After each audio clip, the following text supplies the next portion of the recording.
Hi everyone, welcome back to Rich's Tech Tutorials.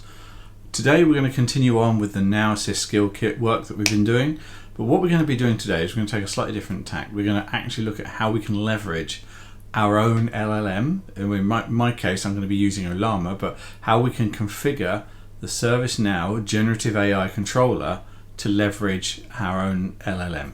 So let's say you've been training an LLM around a particular use case and you want to use it within ServiceNow. We're going to go through how you can set that up.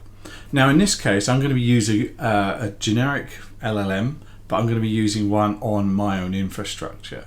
So we're going to go through how to configure ServiceNow with that infrastructure. So for the sake of this tutorial, we're going to be using Ollama, the open source LLM system that we can use, and we're going to go through that. So the first thing you're going to need to do is to set up Ollama and download a large language model. So hopefully you've done that ahead of time. There's plenty of videos out on YouTube on how to do that. If you guys want me to run through that, please let me know and I can go through that and set that up. Also what you're going to need to do is set up a mid server. Now a mid server, for those of you who don't know, is a piece of software you run on your local infrastructure behind a firewall that allows ServiceNow to send and receive information from systems that are behind the firewall. So it opens a connection to ServiceNow, a secure connection to ServiceNow that allows that communication backwards and forwards. And we're going to be leveraging that to talk to the LLM that sat on my infrastructure behind my firewall. Okay, so first things we're going to need to do, well actually before we get started, all of what I'm going to be running through can be found in the ServiceNow documentation. Now I'm just going to drag that on screen for you. So it's called Configuring the Generic Large Language Model Connector, and it sits in the ServiceNow documentation. If you just do a search for that, it will come up with that one, but we're going to be running through that today. I will put a link to the Xanadu one in the video description, just to help you out if you want to run through that in your own time. But here we go. So we're going to be running through that. I'm going to give you some tips and pointers along the way with what I found I had to do for setting up Ollama. Right, so first thing we're going to need to do is we need to set up a connection and credentials. So if you go into connection and credential aliases, and I've already set one up here. I've called it Skill Kit for Ollama Connector. You can see here we're going to have it's a HTTP type connection type. We haven't got a template. We're using connection and credentials. So once we've specified that, we're going to set up a connection. Now the connection is the piece that you're going to be that you need to get right. So, and I made a mistake when I did this first. I had a little typo, I forgot a dot, and it then gave me lots of errors. Right, so what you're going to do with Ollama, the generic one that you can install, it doesn't require any kind of credentials for accessing it. So you'll be wanting to run this locally behind a firewall. So I haven't defined any credentials. If you're using another, like if you're OpenAI or something like that, you'll need to define the API keys and such like in the credential set and utilize that here. But we're not going to be using that. So, connection alias is just one we've just come from. The connection URL for me is I've got my Ollama server sitting on IP address 70. It's currently listening on port 11434. Yours may be different. Just make sure you know from your installation what that port is. And then the last piece we need is the /API/generate. Now that's the entry point for us sending commands to the LLM controller, LLM system, so that it can then process what we need to do. Now, as I mentioned earlier, I'm using a mid server. So I've specified the here and I've specified the mid server to use. Now, obviously you can have it auto select the mid server, but I wanted to be very specific on the mid server I want to use because I want to make sure it's going to the right system. So that's that done.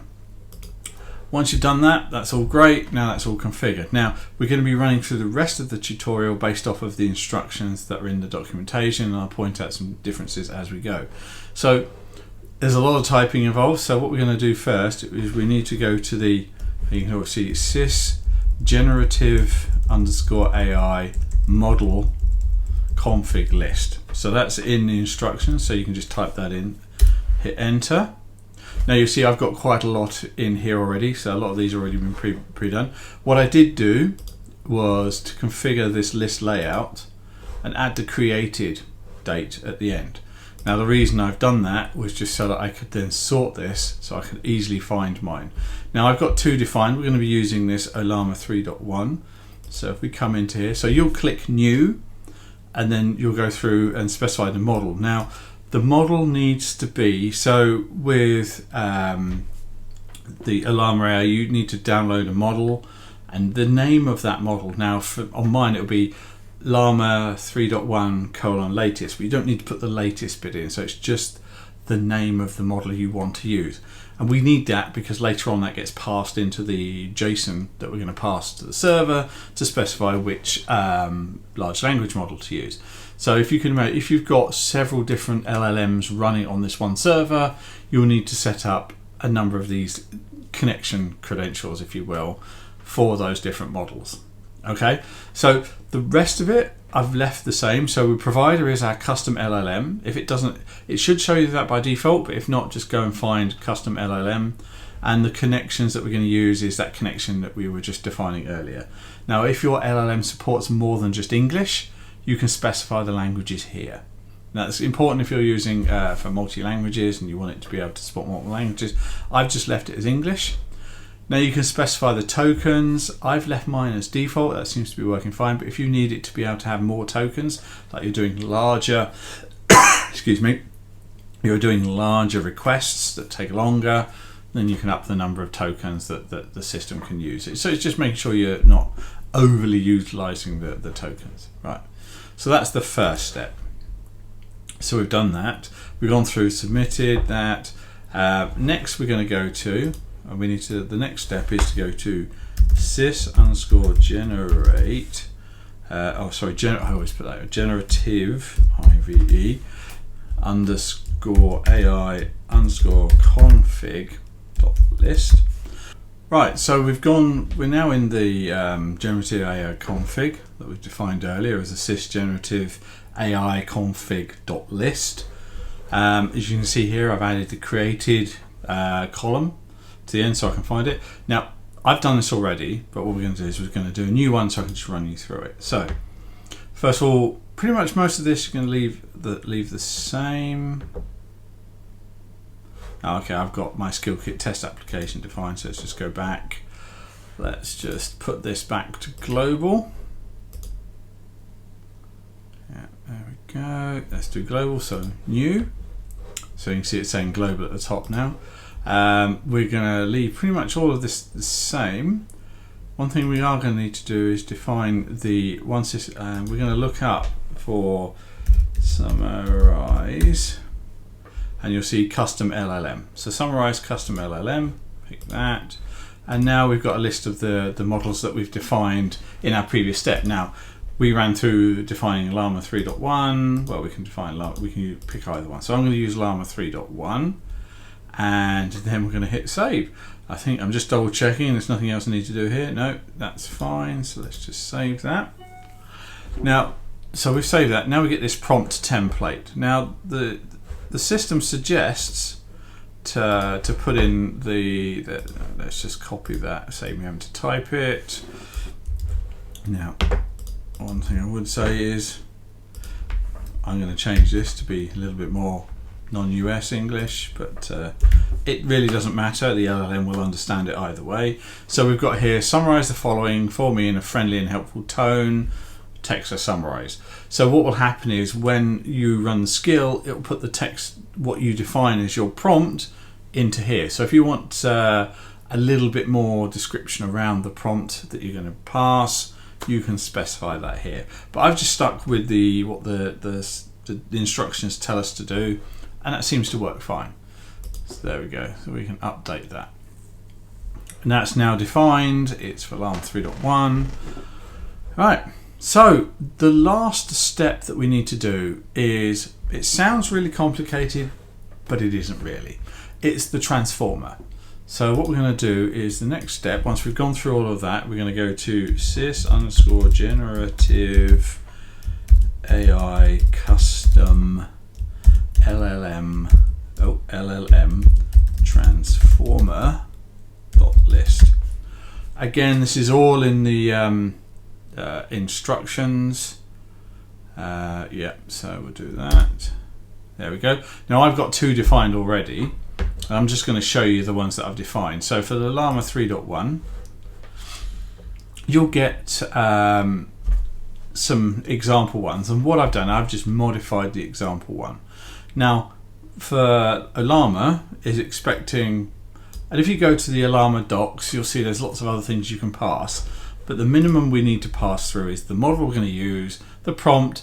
Now I've set stream to false because we want to get it back in as one lump.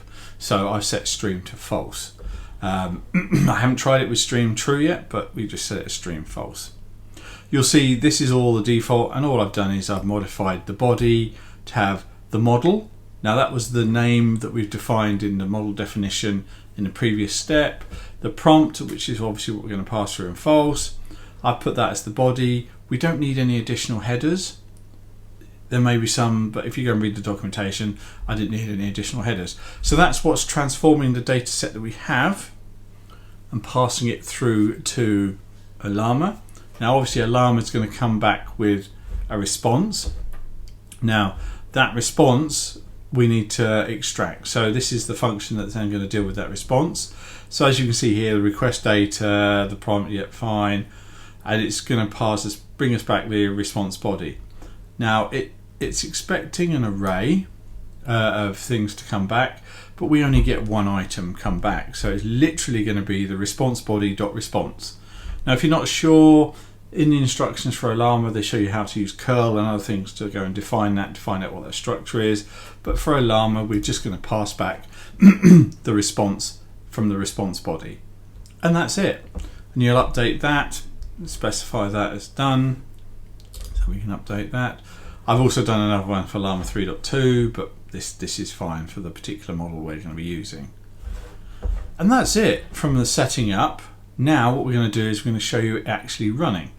So if we come back to skill kit, now I've been defining a couple of other ones. I'm not going to be using the one, so I've got this Ollama customer query. So what I did, I just duplicated the customer query one that I had.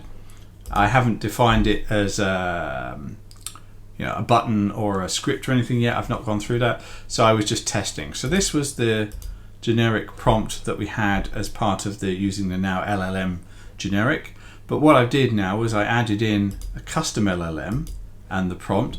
Now you'll see here, oh, I don't need that particular, it's just I need to switch over because obviously this is in my particular application.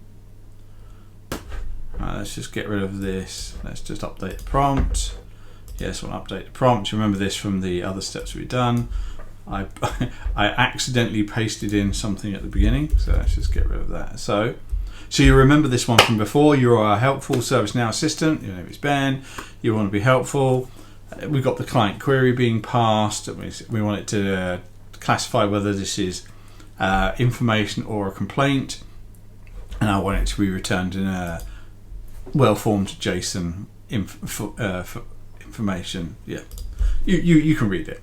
So that's exactly the same prompt as we had before. And what we're going to do is, let me just save that. Great.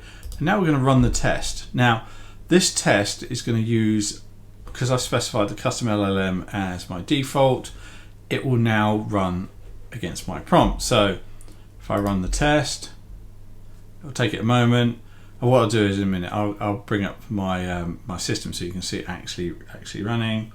Takes a few moments. There we go. So now it's come back. It says ServiceNow is a cloud-based platform. Yeah. And it's worked.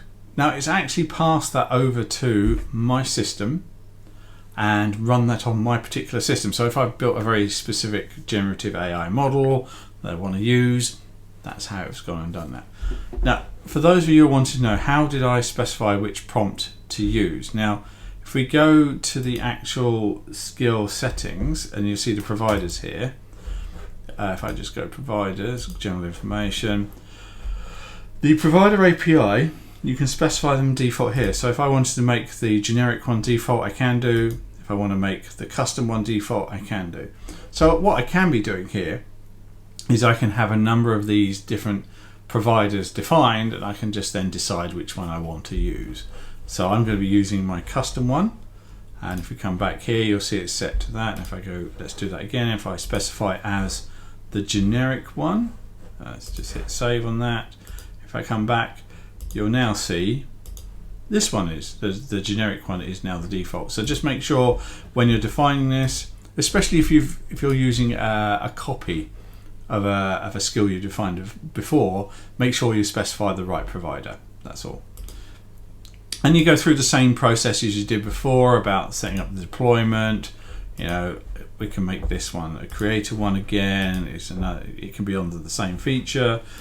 You can go through all of that. So if you want to go through that, look at my previous videos. You'll see how that's done, and that's pretty much it. So yes, there are a number of steps, and it's kind of hidden behind the scenes, but you define it, you set it up, and then it runs within there. Now, if when you do the tests it doesn't work, what will happen is you will get some errors here. They will kind of point you at where the problem is. Now, for me, when I first did this, I put in the wrong IP address. I forgot to put a dot in between the 192 and the 168. It's just I was typing too quickly, and I got an error saying it couldn't connect to, and it showed me the URL.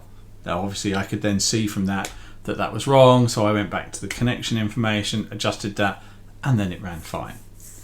Well, hopefully that's been useful. That was a quick run through just how you go about doing that, and what hopefully we're going to do in future episodes is how we can then expand this use and do even more features and functions with the custom LLMs. Well, thanks everybody. Again, please like, subscribe to the videos. Please leave comments down below if there's anything you want me to run through again, or if you get stuck, please just reach out and I'm more than happy to help. Okay, thanks everyone. I'll speak to you soon.